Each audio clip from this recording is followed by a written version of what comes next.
Manual वाला में आपका स्वागत है।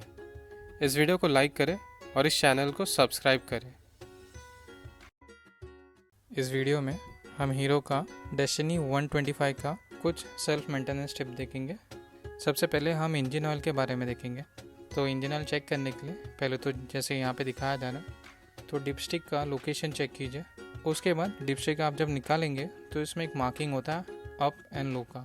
तो ये मार्किंग के बीच में आपका इंजन ऑयल होना चाहिए। अगर समझिए आपको इंजन ऑयल चेंज करना है तो फिर आपको इसका जो ड्रेन पॉइंट होता है वो यहाँ पे दिख रहा है जैसे। तो पहले तो इस साइड का नट ओपन कीजिए। अब जब इसको आप रिमूव करेंगे तो इसमें आपको स्प्रिंग दिखेगा।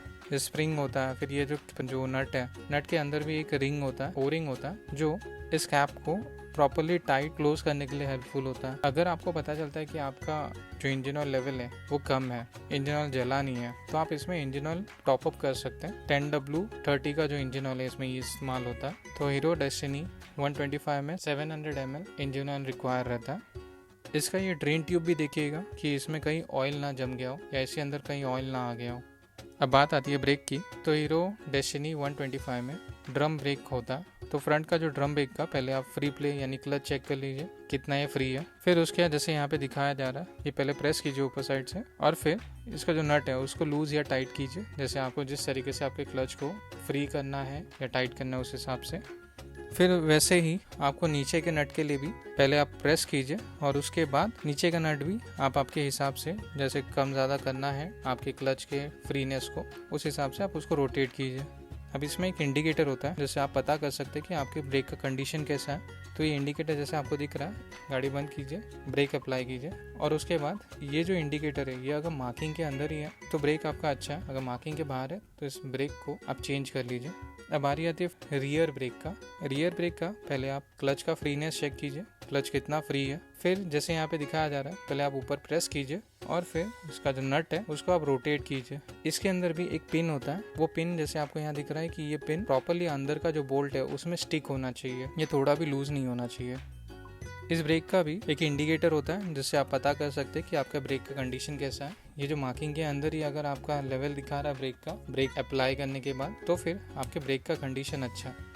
अब बारी आती है फ्यूज़ एंड बैटरी का, क्योंकि बैटरी के पास ही फ्यूज़ का भी लोकेशन होता है। तो पहले तो आपका जो हैंडल बार है उसके नीचे का जो बॉडी पार्ट है, जो स्क्रू रहता है, वो आप रिमूव कीजिए जैसे यहाँ पे दिख रहा है। फिर फ्रंट में भी टायर के ऊपर साइड पे जो लोकेशन पे कुछ स्क्रू होता है उसे भी रिमूव कीजिए। फिर आराम से उसका सामने का कवर निकालिए। अब कवर निकालने के बाद आपको यहाँ पे बैटरी पॉइंट दिखेगा। तो अगर आपको बैटरी का लेवल चेक करना है तो इसके पॉजिटिव एंड नेगेटिव पॉइंट में आप चेक कर सकते हैं। आप चेक भी कर सकते हैं कि बैटरी का आपका कंडीशन कैसा है, बैटरी कहीं पे रश तो नहीं हो गया। जो बैटरी का जो वोल्टेज होता है जो आप टेस्ट करते हैं तो ये 12.4 का इसमें वोल्टेज होना चाहिए, जिससे पता चलता है कि बैटरी का हेल्थ अच्छा है। अगर आपको बैटरी को रिमूव करना है पहले यहाँ पे जैसे दिख रहा है आपको बेल्ट रिमूव कीजिए, फिर आप बैटरी रिमूव कर सकते हैं अगर आपको रिप्लेस करना है तो। अब बैटरी के बाजू में ही आपको फ्यूज़ का बॉक्स दिखेगा। हीरो डेस्टिनी 125 में 15 एम्प का 2 फ्यूज़ लगता है और 10 एम्प का 4 फ्यूज़ लगता है। तो आप पहले फ्यूज़ का कंडीशन देख लीजिए, अगर फ्यूज़ खराब हो गया तो उसे चेंज कर दीजिए। अब बारी आती है स्पार्क प्लग का। तो इसके लिए सबसे पहले आपको जो आपका सीट है उसको निकालना पड़ेगा। तो आपको दिख रहा है यहाँ पे जैसे ये जो बोल्ट आप निकाल देंगे तो ये सीट निकल जाएगा। फिर उसके बाद आपको जो केबल कनेक्टेड है, केबल को डिस्कनेक्ट कीजिए। फिर जो सेंटर बॉडी का जो भी स्क्रू है वो रिमूव कीजिए, जिससे आपका जो सेंटर बॉडी निकल जाएगा। फिर आपको आपका स्पार्क प्लग दिखेगा जो रेड कलर के कैप के नीचे होगा। तो जैसे आप कैप रिमूव करेंगे तो आपका स्पार्क प्लग इस तरीके का दिखेगा। तो इसका आप गैप चेक कीजिए कि इसका गैप बराबर है कि नहीं, और अगर आपको रिप्लेस करना है तो आप रिप्लेस भी कर सकते हैं। अब बारी आती है थ्रोटल का। जो आप थ्रोटल देते हैं तो पहले तो देखिए थ्रोटल कितना फ्री है। अगर आपको थ्रोटल को थोड़ा भी लूज या टाइट करना है तो फिर ये जो नीचे आपको दिख रहा है यहाँ पे एक नट जैसा होता है, उसे आपको रोटेट करना पड़ता है। यह हैंडल के नीचे ही होता है। फिर जैसे आप इसको रोटेट करेंगे आगे या पीछे, आप जैसे भी इसको घुमाएंगे वैसे आपका जो थ्रोटल है वो फ्री होगा या फिर टाइट हो जाएगा।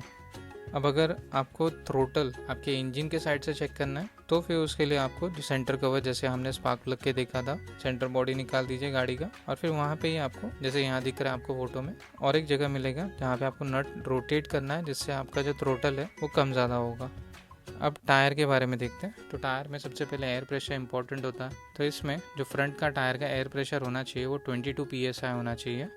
पीछे का जो एयर प्रेशर होता है अगर आपके साथ कोई पिलियन नहीं है तो फिर 29 PSI होना चाहिए, और अगर आपके साथ पिलियन है यानी आपके पीछे कोई बैठे हैं तो फिर 36 PSI होना चाहिए। कभी भी राइड करने से पहले टायर का प्रेशर चेक कर लीजिए। टायर कहीं पे फट गया है तो उसे चेंज कर लीजिए। अगर कहीं पे बहुत ज़्यादा घिस चुका है तो उसको भी चेंज कर लीजिए। अगर टायर का जो वेयर लिमिट होता है, यानी टायर में भी एक लिमिट का मार्किंग होता है, अगर वो लिमिट के नीचे चला जा चुका है तो टायर को चेंज कर लीजिए। अब इसका मेंटेनेंस शेड्यूल देखेंगे तो आपको पहला सर्विस 500 से 750 किलोमीटर या फिर 60 डेज के अंदर ही आपको पहला सर्विस कराना चाहिए। दूसरा सर्विस होता है वो 3000 से 3500 किलोमीटर या फिर 100 डेज में इसका सर्विस कराना चाहिए। ऐसा ही हर 3000 किलोमीटर पे आपको सर्विस कराना चाहिए। यहाँ पे जहाँ कहीं भी आई लिखा है उसका मतलब है इंस्पेक्ट, जहाँ कहीं भी सी लिखा हुआ है उसका मतलब है आपको वो एरिया क्लीन कर लेना चाहिए। जहाँ पे आर लिखा है यानी वो पार्ट आपको चेंज कर लेना चाहिए। अब इसमें हीरो डेस्टिनी 125 में एक प्लस पॉइंट है और एक हिडन पार्ट है, वो है इसका हेलमेट होल्डर। तो काफ़ी लोगों को कंफ्यूज रहता है कि हेलमेट हम कैसे स्कूटी में छोड़ के जाएंगे। तो यहाँ पे इसमें हेलमेट होल्डर दिया है, तो आप अपना हेलमेट यहाँ पे अटका के आपका सीट लॉक करके जा सकते हैं।